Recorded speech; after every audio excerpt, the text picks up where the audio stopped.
A very good day and a very good Friday to one and all. As promised to you, I'm here for you for Friends with Gen Z. And this is our first session. So I have a very interesting conversation that I had, and I'm going to give you some great perspectives and some great answers in terms of being a health coach and a registered dietitian, especially for the Gen Z people. Hey guys, my name's Shivang and I'm 25 years old, and I'm someone that struggled with energy and fatigue problems for a long time, and recently I've made a lot of changes in my lifestyle, sleep cycles, diet, and I was having a lot of gut issues accompanied by that. And recently I really changed to a more alkaline-based diet, but my problem still has been that at nighttime I tend to get the cravings for food. Now, I've still been munching on food at night, even though it's the healthy food in the alkaline, spectrum. I've still been munching at night. So my question is, how does it affect your body's metabolism or sleep cycle when you eat before bed? So Shivang, my very good friend here, asked me this good question, and a very important question, that there's a lot of craving, especially when you do long night hour studies, that you would have a lot of craving and that you would end up eating in odd hours or eating late. His question was, is that okay to do? And is that going to mess up my metabolism? And the answer to that is, Shivang, at sleep time, which is about roughly between 6 to 8 hours of sleep that each one of us needs, that circadian cycle that you are able to bring in, that rhythm that you're able to bring in, is your rest time for your body. Even though you are resting, which is subconsciously you're in a deep sleep, your body is still repairing itself. So the answer to your question, it's best advised that you do not eat at least about 3 hours prior to you go to bed, or that your last meal should be approximately 3 hours prior to bedtime.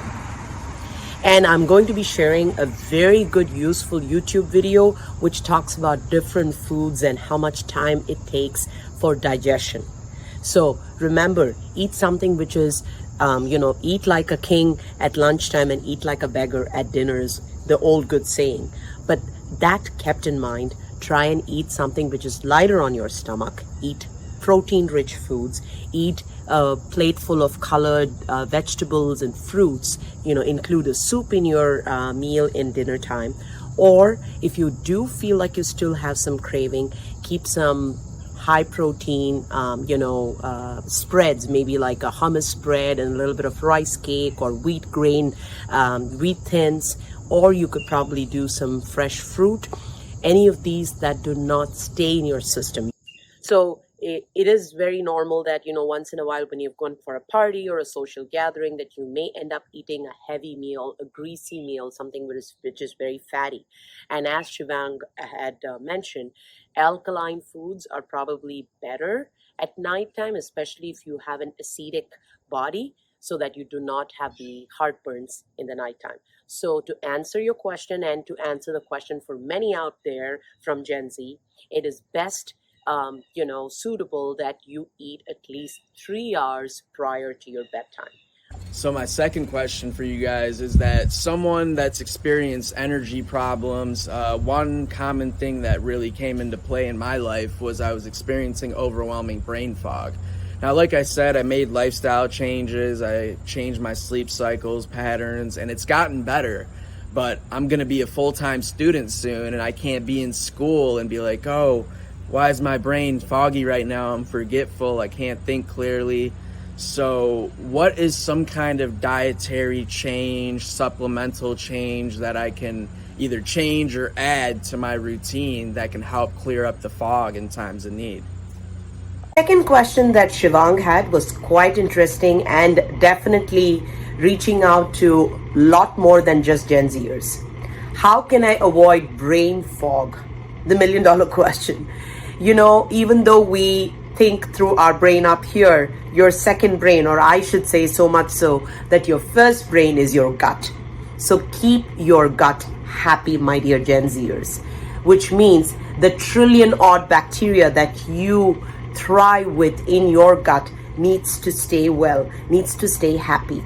So adding more probiotics, whether that's natural probiotics or supplemental probiotics that you do, but be aware of the sources that you get your probiotics from. A great probiotic is your yogurt, the old-fashioned yogurt. Of course, you can do a lot of the homemade pickles, and I do have a nice video that I'm going to share with you of some homemade pickle that you can just make with a simple recipe, and I will be sharing the recipe in the following sessions.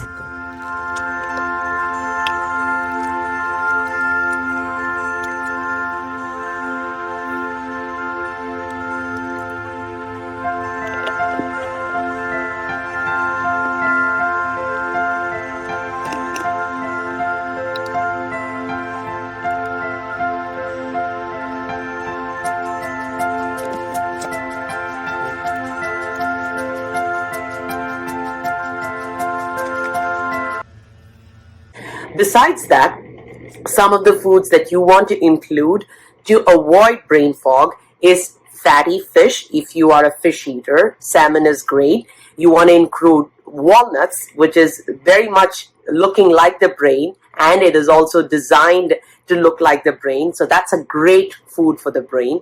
Also, a lot of the berries, your blueberries, your strawberries, anything to do with antioxidants, anything to do with rich color is great foods to avoid that brain fog. And also remember that you do want to be hydrating yourself. Many a times when you actually think you're hungry, you are thirsty. Your body is also, majority of your body is made out of water, and you require a lot of water to exchange all of those enzymes and the hormones and the digestive juices. So stay hydrated and eat nourishing foods that can enrich your brain cells. To name a few, you can include citrus fruits, which has got bright colors. You can include leafy vegetables, which is dark in color, dark green leafy vegetables. And you can also include chia seeds in your yogurt. If you are not allergic to any seeds, you can include chia seeds, which actually flare up to have little wings when you put them in water or when you put them in any kind of liquid. So these are some of the great foods that you can include for avoiding brain fogs. So stay well, stay healthy. This is your health coach and registered dietitian with Frendz with Genz. I look forward to having these sessions every Friday, and I'll come back next session every Friday with more queries from you, the Genzers, and answers from me, Lalita, your health coach and registered dietitian.